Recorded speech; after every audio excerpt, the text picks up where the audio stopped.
Success mantra, we shape future. Hello everyone, welcome you all in today's the Hindu news analysis. So आज के the Hindu में बहुत कुछ है। आज का द हिंदू कह लीजिए, कल का इंडिया कह लीजिए, बहुत कुछ हुआ और बहुत पॉजिटिवली हुआ। बट कहीं ना कहीं इसको पॉलिटिसाइज किया गया, ये हर कोई जान रहा है। बट हमें उससे क्या मतलब। आस्था को हम देख रहे हैं तो हम आस्था के हिसाब से ही काम करेंगे। तो आज के हिंदू के एनालिसिस में कुछ चीज़ें ऐसी हैं जो आपको 4-5 साल लाइफ में पीछे लेके जाएं, जिससे थोड़ा सा आप गैदर कर सको चीज़ों को, एक रैशनल तरीके से चीज़ों को देख पाओ। और रिलीजियस व्यू, फेथ, बिलीफ सबका अपना होता है and every one should be respected at every point of terms, right. But एक रैशनल व्यू से, एज अ स्टूडेंट पर्सपेक्टिव से भी हम देखने की कोशिश करेंगे और एक बिलीफ सिस्टम के साथ भी उसको देखिए, कोई प्रॉब्लम नहीं है। बहुत अच्छी बात है अपने ट्रेडिशन, अपने कल्चर, अपने बिलीफ सिस्टम को आगे बढ़ाना। और ऐसा तो हमारा संविधान ही हमें ये अधिकार देता है ना, प्रियम्बल ही देता है बिलीफ का राइट, है ना, liberty of thought, expression, belief, faith and worship. तो हमारा भी बिलीफ का राइट है, तो हम बिल्कुल कर सकते हैं। हमारा आर्टिकल 19 का पार्ट है, तो हम उस हिसाब से भी चीज़ों को एंटरटेन कर सकते हैं according to our point of view. But एक रैशनल तरीके से भी चीज़ों को देखना चाहिए।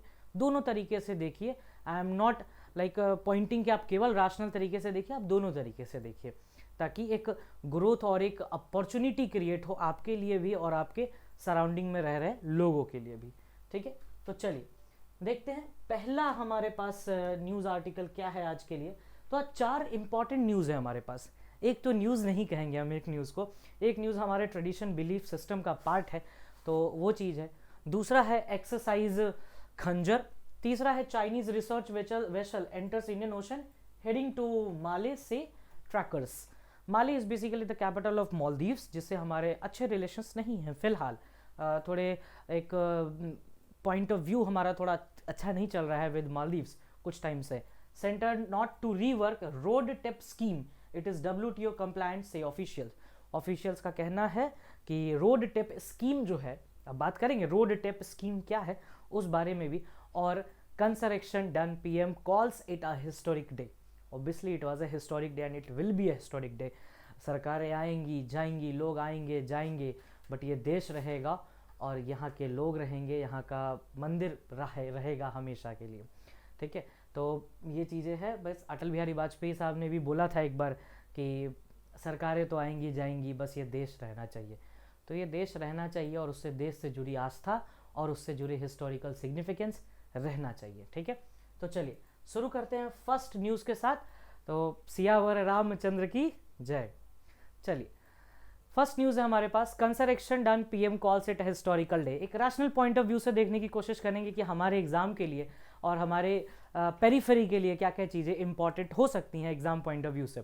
ठीक है, तो ये है मंदिर का structure, the temple structure of Ram जन्मभूमि, जिस केस को बहुत टाइम बाद जीता गया। 1978 के बाद 2019 में फाइनली सुप्रीम कोर्ट ने अपने वर्डिक्ट में, इसलिए मैंने अपने डायरेक्ट वो चीज़ें बोली, आई am not saying anything related with the religious beliefs, but supreme court, जिस कोर्ट को लॉ ऑफ द लैंड बोला जाता है और जो आने वाले टाइम पे या फिर बीते गए समय में जिस कोर्ट ने संविधान और लोगों की रक्षा की है, उसी कोर्ट ने ये वर्डिक्ट दिया 2019 में। और उस वर्डिक्ट पे बारे में भी बात करेंगे, क्या था, टेम्पल के बारे में भी बात करेंगे, और जो भी इंसरेक्शन हुआ, कंसरेशन हुआ, उसके बारे में हम बात करेंगे। ठीक है, कंसिक्रेशन हुआ, उसके बारे में भी बात करना है हमें। तो ये पूरा एक टेम्पल स्ट्रक्चर है, इसके बारे में हम बाद में बात करेंगे।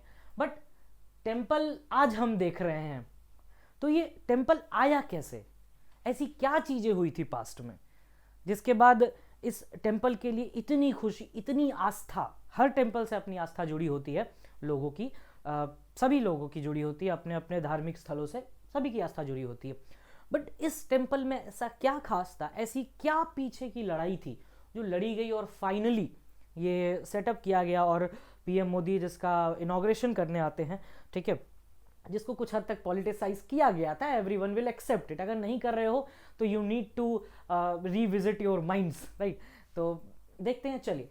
तो अयोध्या टाइटल डिस्प्यूट केस को अयोध्या टाइटल डिस्प्यूट के नाम से जाना जाता है।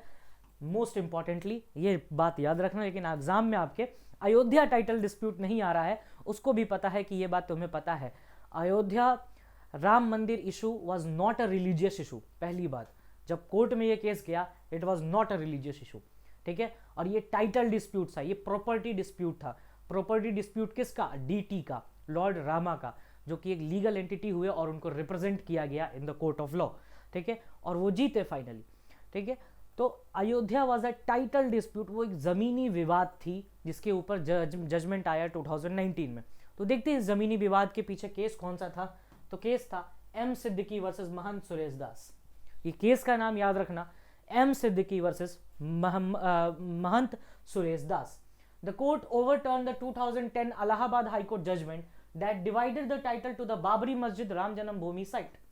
2010 में इलाहाबाद हाई कोर्ट ने जजमेंट दिया था, जिसमें इलाहाबाद हाई कोर्ट ने कहा कि जो जमीन है उसको दो हिस्से में बांट दो, और एक हिस्से में बाबरी मस्जिद और दूसरे हिस्से में राम जन्मभूमि साइट।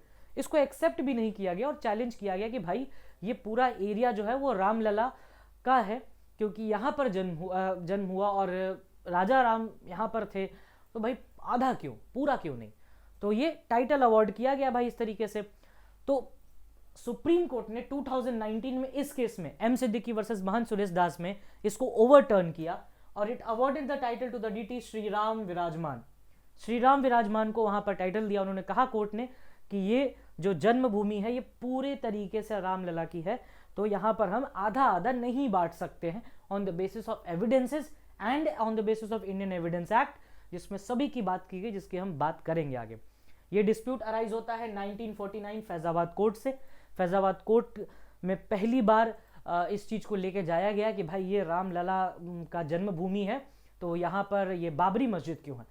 बाबरी मस्जिद के बारे में थोड़ी सी बात कर लेते हैं। The advent of Akbar in India was 1526। Akbar India में अपने मन से नहीं आया था। पहली बात तो जो लोग कहते हैं कि बाबर आया, बाबर आया नहीं, बाबर बुलाया गया। आप अपनी इतिहास से ठीक करिए, बाबर को बुलाया गया। Babur after all the battles in the central Asia, वहां से हारने के बाद जब बाबर इंडिया की तरफ आ रहा था, अफगानिस्तान के साइड पे था Babur got an invitation from Bahlol Lodi, Babur got invitation from Daulat Khan Lodi. Babar को इन्विटेशन मिलती है from Daulat Khan Lodi because at that time Lodi dynasty was in power. याद रखिएगा इस चीज को, जिस समय बाबर अफगानिस्तान में घूम रहा था उस समय इंडिया में लोदी डायनेस्टी थी, ठीक है। लोदी डायनेस्टी के 3 इंपॉर्टेंट रूलर्स को आपको पता रहना चाहिए, एक इब्राहिम लोदी, एक सिकंदर लोदी और एक बहलोल लोदी, ठीक है। Bahlol Lodi was the founder of the Lodi dynasty. He was basically the founder of Lodi dynasty, ये बात याद रखिएगा। सिकंदर लोदी की डेथ हो जाती है 1517 में, और Sikandar Lodi was the most important ruler of the Lodi dynasty because Sikandar Lodi was the most prominent and strongest. ये अपने आप को टाइटल भी देता है गाज ए सिकंदरी का, गाज ए सिकंदरी का ये अपने आप को टाइटल देता है सिकंदर लोदी।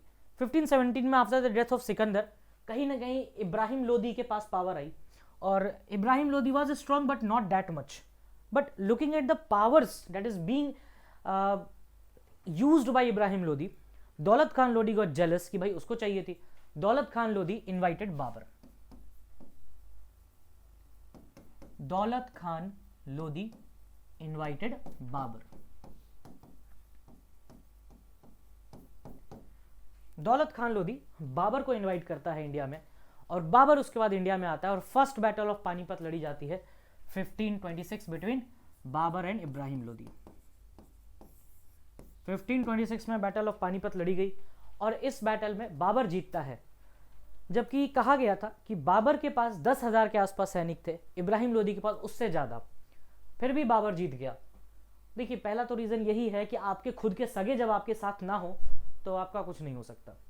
वही चीज यहां पर भी हुई, इब्राहिम लोदी को बैक स्टैब किया गया बाय दौलत खान लोदी। और बाबर जो था वो इंडिया में मोबाइल कैनन्स को इंट्रोड्यूस करता है नॉर्थ इंडिया में, not in the south India. I am not talking about the south India, क्योंकि उस टाइम पे तो इंडिया का कॉन्सेप्ट ही नहीं था। जो नेशनलिज्म का कॉन्सेप्ट आता है वो 1857 के रिवॉल्ट के बाद आया। ये तो छोटे छोटे फ्यूडल लॉर्ड्स थे वहां पर, फ्यूडल सिस्टम। छोटे छोटी जगह जहाँ पे सब लोग बटे हुए थे। तो बाबर वर्सेस इब्राहिम लोदी होता है 1526। बाबर एंटर्ड इंडिया, और बाबर बेसिकली जो टेक्निक यूज करता है याद रखिएगा, Rumi method of warfare, Rumi method of war. Babur Rumi method of war use करता है इंडिया में, और वो हराने में सक्षम भी होता है इब्राहिम लोदी को। But after the advent of Babur in India, Babur 4 लगातार बैटल्स लड़ता है, ठीक है, चाहे वो चौसा हो, खानवा हो, फिर उसके बाद फाइनली वो डेथ हो जाती है बाबर की 1530 में। इतनी बैटल्स लड़ेगा कोई भी तो उसकी डेथ हो ही जाएगी, ठीक है, लगातार 4 बैटल्स। ऐसा कहा जाता है कि 1528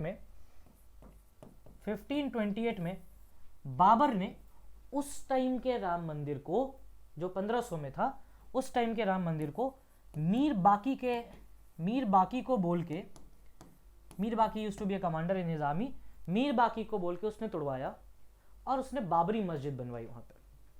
देयर इज अ सेइंग कि ऐसा हुआ था, ठीक है। अब ऐसा हुआ था, अब आर्कियोलॉजिकल सर्वे ने ये प्रूव भी किया कि हाँ था पहले, तो भाई उन्होंने कर दिया ये काम। तो मीर बाकी ने बनवाया, मीर बाकी बनवाता है उस टाइम का बाबरी मस्जिद। बाबर के बारे में आई गेस याद रहेगा। अच्छा, बहुत लोगों के अंदर एक भावना भी डेवलप हो जाती है regarding the Mughals and Afghans.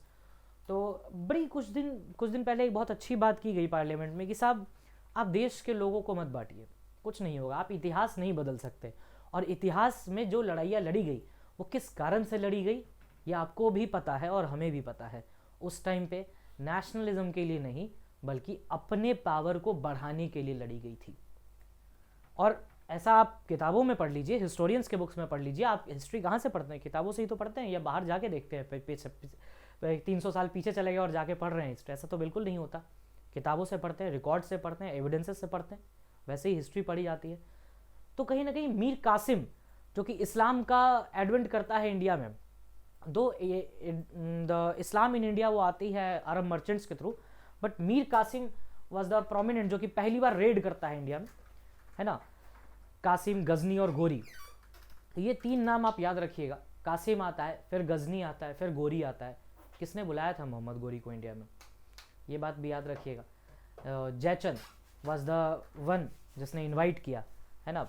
तो इस सब चीज़ों के बारे में भी थोड़ा याद रखिए कि हर वक्त एक रिलीजन को टारगेट करने से कुछ नहीं मिलेगा। इतिहास में जाकर के आप रिलीजन को टारगेट ना ही करें तो बेहतर है, बिकॉज उस टाइम पे अगर आपको टारगेट करना है तो आप ब्रिटिशर्स को टारगेट करिए, ठीक है, कॉलोनियल माइंडसेट को टारगेट करिए, ठीक है, जिन्होंने इंडियन इकोनॉमी जो कि 25% हुआ करती थी ग्लोबल ट्रेड का, वो 21% कर दी, है ना। रेगुलेटिंग एक्ट आते आते वो 3% से घट गई, 3 से 4% से घटी। बहुत बड़ी बात होती है साहब, छोटी बात नहीं है।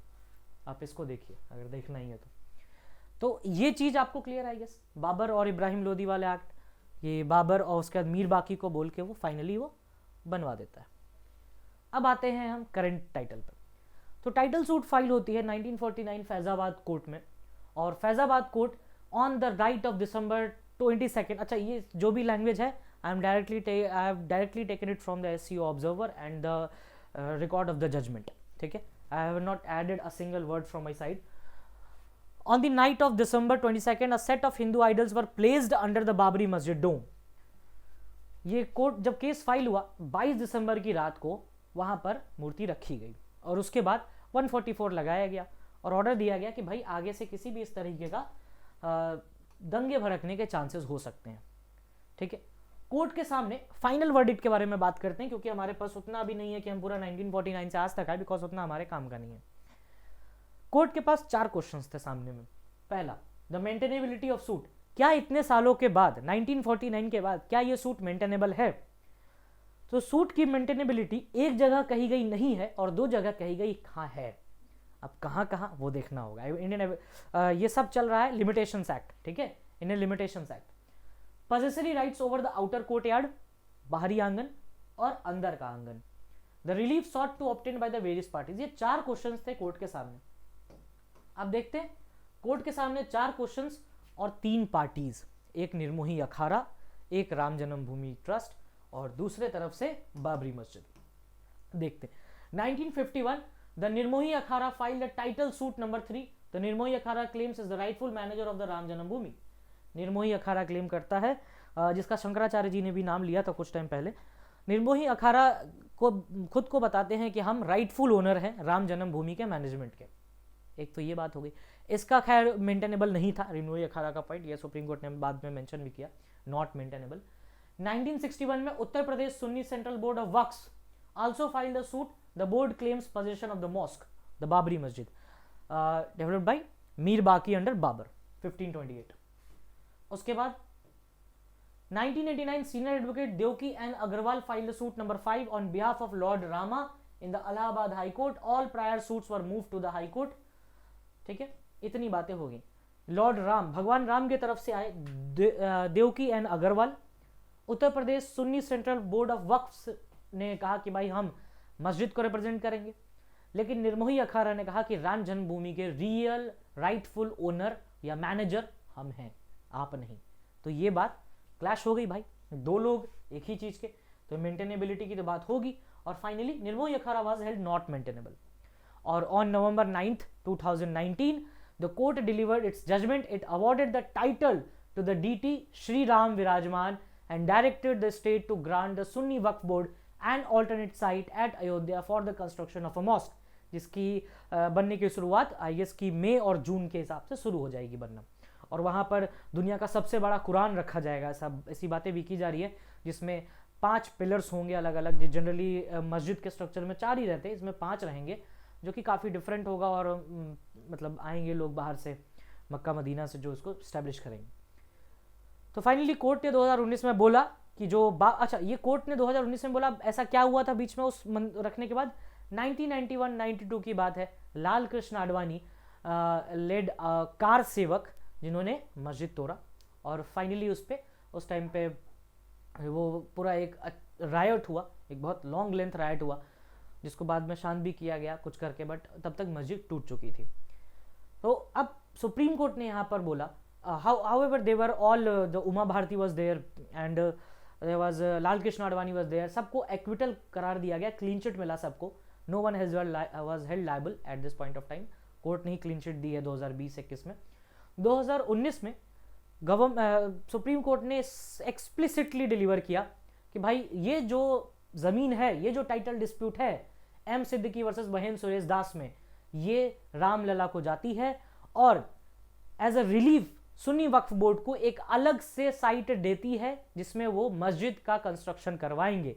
लेकिन निर्मोही अखाड़ा का सूट क्योंकि यहां पर मेंटेनेबल नहीं था, जिसको नॉन मेंटेनेबिलिटी के अंदर डाल दिया गया, उनको सिंपली कहा गया कि आपका सूट मेंटेनेबल नहीं है, तो यहां पर नहीं हो सकता कुछ। ठीक है, तो 2 सूट मेंटेनेबल हुए, जिसमें से कहा भी गया कि जिस जगह पे बाबरी मस्जिद है उसी जगह पे रामलला विराजमान होंगे और वहीं पर मंदिर बनेगा, और वहीं पर आज के डेट में मंदिर बना और कल इनॉग्रेशन भी हुई। बट मेरा आपसे एक गुजारिश है कि राम हर कोई नहीं बन सकता, एक इंसान बन जाना, तुम मेरे राम को जान जाओगे। ठीक है, तो ये थी पूरी जजमेंट की एक समरी, जो कि आपके लिए रिक्वायर्ड है as per exam point of view. अब हम बात करते हैं मंदिर के कंस्ट्रक्शन के बारे में। देखिए, 2 तरह के टेम्पल्स होते हैं। एक होता है बेसिकली 2-3 तरह के होते हैं, बट जो हमें जानने हैं वो बेसिकली 3 तरह के होते हैं, types of temple structure. 5th century BC Hoysala वगैरह और के बाद 3 तरह के टेम्पल स्ट्रक्चर्स डेवलप होते हैं। एक नगरा स्टाइल, एक द्रविड़ा स्टाइल, और एक वेसरा स्टाइल टेम्पल स्ट्रक्चर। तो ये 3 कौन कौन से स्टाइल ऑफ स्ट्रक्चर्स हैं, पहले हम चाहेंगे कि आप वो देखें, बट उससे पहले एक जजमेंट का लास्ट देख लेते हैं। 170th point of view, direct screenshot लिया गया है जजमेंट से, एक बार ध्यान से देखिए। It is thus concluded on the conclusion that faith and belief of Hindus since prior to the construction of mosque के बनने से पहले से था, and subsequent thereto has always been that Janam Sthan of Lord Ram is the place where Babri mosque has been constructed, which faith and belief is proved by documentary and oral evidences discussed above। और court ने अपना judgement conclude किया और title dispute खत्म किया। ठीक है, तो ये चीज था, और ये यूनानिमस जजमेंट था। देखिए, 2 तरह के मंदिर्स होते हैं, एक तो 2 बेसिकली जो प्रोमिनेंट है, this is one of the Nagara style and one of the Dravida style. ठीक है, देखते हैं, ये देखिए, एक ये स्ट्रक्चर देख लिया आप लोगों ने, it is a Nagara style, और फिर उसके बाद देखें it is a Vesara style temple structure. ये टेम्पल के स्ट्रक्चर्स देखने आपको बस। बेसिकली तीनों में अंतर क्या होता है कि विमाना और गोपुरम्स का अंतर होता है, वो देखेंगे अभी क्या होता है, उसकी भी बात करनी है हमें। This is a Nagara style temple structure. अब तीनों में एक चीज देख लीजिए, अगर टेम्पल नॉर्थ इंडिया में बन रहा है तो वो नगरा स्टाइल होगा, टेम्पल अगर साउथ इंडिया का है तो वो द्रविड़ा स्टाइल होगा, और अगर डेक्कन में है तो वो वेसरा स्टाइल होगा। ठीक है, ये तीन क्वालिटीज याद रखनी है आपको। नगरा और द्रविड़ा का मिक्स होता है वेसरा स्टाइल टेम्पल स्ट्रक्चर। तो ये एक इंपॉर्टेंट बात है इस पूरे परव्यू में। बात करते हैं हम टेम्पल पे आते हैं अपने। तो इसमें ध्वजा होगा, कलश होगा, शिखरा होगा। इसमें आप शिखर देख रहे हो ना, शिखर, ये नगरा स्टाइल किया है। वहीं पर आप अगर देखोगे द्रविड़ा स्टाइल में तो ये शिखर की जगह विमाना हो जाता है। ठीक है, एक थोड़ा सा मुड़ जाता है स्ट्रक्चर ऊपर से जाकर के, वो देखेंगे। यहाँ पर पाठ के लिए जगह है, दिस इज गर्भगृह, जहाँ पर भगवान की पूजा की जाती है, जहाँ पर भगवान का प्राण प्रतिष्ठा होता है, जो कल हुआ भी। ठीक है, तीन तरह के मंडपाज हैं और जगती है, ये सीढ़ी है, और इसमें अंदर जो स्ट्रक्चर्स होते हैं वो सभी देवी देवताओं के मूर्तियों का इनकार्सनेशन होता है। चलिए ये देखते हैं, ये चीज आप देख रहे हो shikhara gopuram vimana, it is a classic example of Dravida style temple structure, जिसमें गर्भगृह होगा, सैंक्टम सैंक्टोरम जिसको बोलते हैं, द प्लेस, स्तंभ होगा, मंडपा होगा एंड तोरण होगा। तोरण इज द हॉलवे और ये स्तंभ इज द जो फ्रंट, ये जनरली बहुत सारे में देखोगे आप गोपुरम सामने भी होते हैं, जो गेट्स टाइप के होते हैं वो भी होता है। तो ये चीज इसमें थोड़ा सा याद रखना। This is the Nagara style, the kalash, amala का, शिखर और फिर अंतराला, महामंडपा, मंडपा, अर्धमंडपा, ये तीन तरह के मंडपा होते हैं। जागीती होता है जो अभी हम लोगों ने जस्ट देखा, ये थोड़ा सा हाई लेवल पे बने होते हैं। This is the Vesara style, the mixture of both the Nagara and the Dravida in the basically Deccan style होता है। चलिए राम जन्मभूमि टेम्पल के बारे में बात करें। The temple is built in the Nagara style. The origin design for Ram Mandir was 1988 में ही डिजाइन कर दिया गया था। एक सोमापुरा फैमिली है अहमदाबाद की, उसने डिजाइन किया था इसको, बट इसको मॉडिफाई किया गया with time as per the Vastushastra and Shilpa Shastra, इन दोनों के हिसाब से मॉडिफाई जब किया गया तो आज का बना। इसमें 5 तरह के मंडप हैं, हॉल, नृत्य मंडप, ठीक है, नृत्य मंडप, रंग मंडप, सभा मंडप, प्रार्थना मंडप एंड कीर्तन मंडप, ये 5 तरीके के मंडप हैं। The idols are made up of 60 million years old shaligram rocks bought from the Gandaki river, Nepal. ये याद रखिएगा, जिन लोगों को नहीं पता, ये नेपाल से बहुत लोग सोचेंगे क्यों। देखिए नेपाल और बिहार के पास पड़ता है सीतामढ़ी, ठीक है, सीतामढ़ी एक जगह है, और बिहार में सीता जी का जन्म हुआ था, ठीक है, मिथिला में मिथिला नरेश राजा जानकी यहाँ पर मतलब कहा जाता है सीता जी का जन्म हुआ, और बहुत सारे आपको प्रोमिनेंट टेम्पल्स मिलेंगे बिहार और नेपाल में सीता जी के, ठीक है, जिसमें सीता माता के बहुत सारी चीज़ें आपको वहाँ पर देखने को मिलेंगी। और राम जी जब शादी करने गए थे, ऐसा कहा जाता है कि जब उन्होंने धनुष तोड़ा तो वो भी बिहार में ही हुआ था। उस टाइम का नेपाल वाला रीजन जो पड़ जाता है ऑलमोस्ट सिमिलर है, बॉर्डर एरिया पड़ता है सीतामढ़ी। तो Gandaki river is important for that matter. The bell is made of ashtadhatu, अष्टधातु से बेल बना हुआ है, gold, silver, copper, zinc, lead, tin, mercury and iron. तो ये अष्टधातु से ये बना हुआ है पूरा। ये टेम्पल का डिजाइन है, कैसे ईस्ट वेस्ट लेंथ होगा, किस तरीके से टेम्पल होगा। Entry from the east door, जिसको हम थ्रू द सिंह द्वार कहेंगे। टोटल 392 पिलर्स हैं, 3 stories with floor 20 feet high, और हाईएस्ट फीट है, हाई इसकी 161 फीट। तो ये पूरा स्ट्रक्चर है जो यहाँ पे आप देख सकते हैं। Major construction material use in the construction of Ram Mandir, कहाँ से क्या चीज ली गई। Bansi Paharpur pink sandstone from Rajasthan, Bharatpur district, Bharatpur bird sanctuary भी है। Granite stones had been used in the plinths, जो प्लिंथ बनाया गया उस पर ग्रेनाइट लगाया गया। White Makrana and coloured marbles have been used for the inlay work. Teak wood has been used for the construction of doors of the temple, यानी लोहे का यूज बहुत कम किया गया या नहीं किया गया, ये कहिए, ठीक है। टीक वुड, ये स्टोन्स, प्लिंथ्स, इनका यूज किया गया। Special bricks with Shri Ram inscribed on them have been used in its construction, special type के ब्रिक्स हैं। These bricks named Ram Shilas draw a parallel with the stones used in the construction of Ram Setu, जो राम सेतु है India और श्रीलंका के बीच में, उसके जैसा है।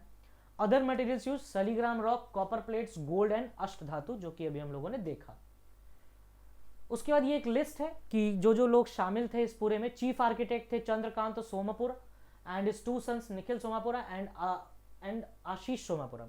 Designing advisers IIT Bombay, Chennai, Guwahati, NIT Surat और other organisations, construction company, L&T, project manager, TCEL, sculptors Arun Yogiraj, इनकी फोटो आप लोग देख ही रहे होंगे आजकल, Ganesh Bhatt and Satyanarayan Pandey. Total area 70 एकड़ का है, 70% ग्रीन एरिया है, जिसमें टेम्पल एरिया इज 2.77 एकड़। टेम्पल की डायमेंशंस, आर्किटेक्चर स्टाइल नगरा अभी जस्ट देखा। टोटल 3 स्टोरीज का है। भूमि पूजन 5 अगस्त को हुआ और प्रपोज्ड इनॉग्रेशन हुई 22 जनवरी को, जो कि हो भी गई कल। ठीक है, चलिए अब आते हैं एक्सरसाइज खंजर पे। आई होप कि वो पूरी बातें आपको क्लियर होंगी। एक रैशनल पॉइंट ऑफ व्यू से, एक लेजिट पॉइंट ऑफ व्यू से आप चीज़ों को देखना शुरू करिए, तो अपनी पेरिफेरी को खुश रख पाएंगे और खुद को भी खुश रख पाएंगे, क्योंकि खुद को खुश रखना is the Primus thing in life. उतना ही कर लो तो बहुत है, लोगों को खुश रखना तो बहुत बात की बात है। और याद रखना, you are not a sweet box, simple सी बात, आप सबको खुश कर ही नहीं सकते। तो बेटर है कि एक रैशनल पॉइंट ऑफ व्यू से लाइफ को आगे देखो, बिलीफ सिस्टम को मेंटेन करते हुए। Don't let it overlap on each other. ठीक है, थोड़ा सा सेपरेशन रहना चाहिए कि आप लॉजिक में बात कर सको चीज़ों के साथ। रिसेंटली इंडिया और किर्गिस्तान का एक एक्सरसाइज हुआ है खंजर, जो कि 11 दिसंबर 2011 में स्टार्ट हुआ, नहान इंडिया।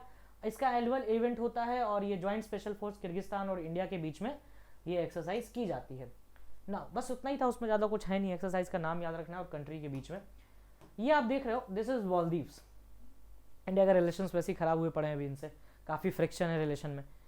मालदीव्स को देखने से पहले चाइना का वेसल तो आया, इनका कहना है ये मालदीव्स में जा रहे हैं और ये रूटीन है, ऐसा कुछ स्पेशल हम नहीं कर रहे। तो ठीक, मत करो स्पेशल, तो क्यों ही जा रहे हो, है ना। देखो अब इसमें क्या चीज़ है, ये है द पर्शियन गल्फ, ये वाला रीजन। पर्शियन गल्फ, ये गल्फ ऑफ ओमान। ठीक है, और जब आप इधर से यहाँ आओगे तो it is a kind of toll gate to enter into the Arabian sea, sorry bay of Bengal. अगर इधर आना है तो आपको टोल गेट से क्रॉस करना पड़ेगा मालदीव से, या फिर इधर से ले लो गल्फ ऑफ एडन, बैबल मंडल, कहीं से भी आपको मालदीव्स में आप पड़ी जाओगे, चाहे कहीं से भी आओ। तो it is an important strategic location पे स्थित है।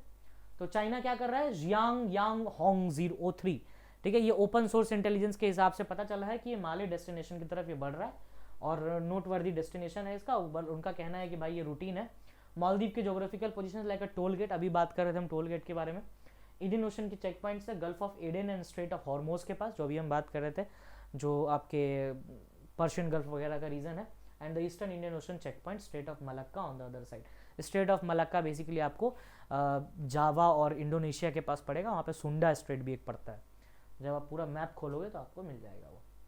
नाउ FCRA रेगुलेशंस भाई NGO का कैंसिल किया गया है, उससे रिलेटेड मेरे पास क्वेश्चन भी आज बताइएगा। FCRA बेसिकली होम मिनिस्ट्री करती है, फॉरेन कंट्रीब्यूशन रेगुलेशन एक्ट। ये इमरजेंसी के बाद डेवलप हुआ 1976 में, फर्स्ट इनेक्ट हुआ 2010 और 20 में अमेंड किया गया। इसमें बेसिकली ये है कि आपको रजिस्ट्रेशन लेना होगा, आप फॉरेन कंट्रीब्यूशंस लेते हो even in the name of the donations. ये 5 साल के लिए वैलिड होता है और हर 5 साल पर रिन्यू कराना होता है एक्सपायर के 6 महीना पहले। अगर आप नहीं कराए तो ये 3 साल तक आपका चला जाएगा रजिस्ट्रेशन, इंक्लूडिंग आपको सब कुछ करना होगा। Once cancelled NGO is ineligible for registration for 3 years।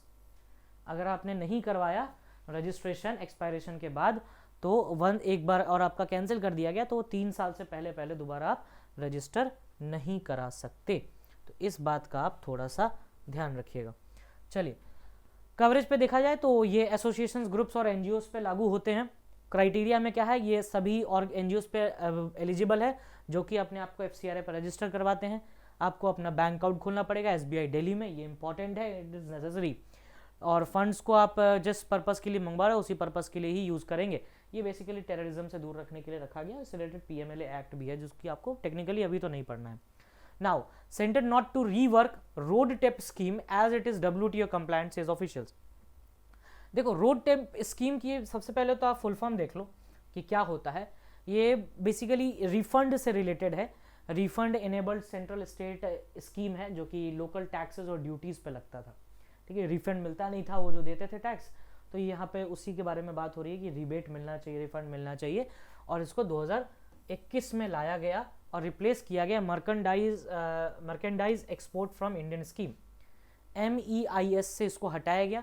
Road tape scheme would refund to exporters the embedded central state and local taxes that were so far not been rebated और refunded. पहले नहीं किया जाता था, अब किया जाने लगा है इससे।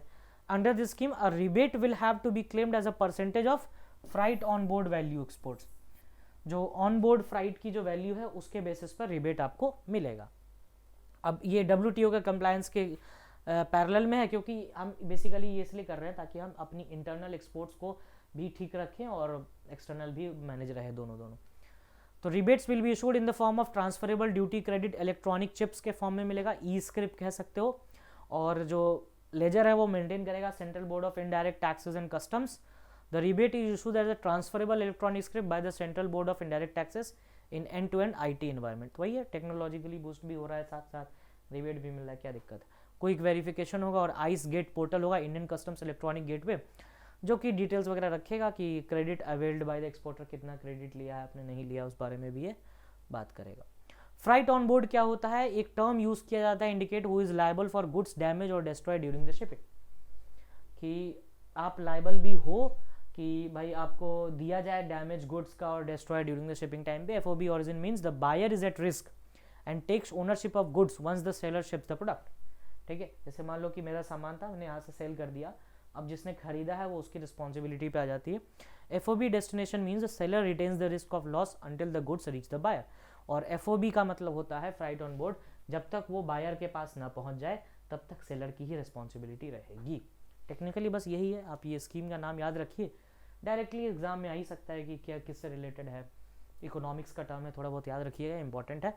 On equal access to the benefit of all SCs, देखो sub categorisation of OB last year आया था जस्टिस जी रोहिणी कमेटी, और अब नया ये सब कैटेगराइजेशन ऑफ SC ST की बात कर रहे हैं, तो देखते हैं क्या होता है। The idea of one nation one election is against federalism, Ramnath Kovind की कमेटी, उसके रिगार्डिंग एक ओपिनियन दिया गया, एज एन ओपिनियन ही पढ़ो, ज़्यादा उसके आगे मत जाओ।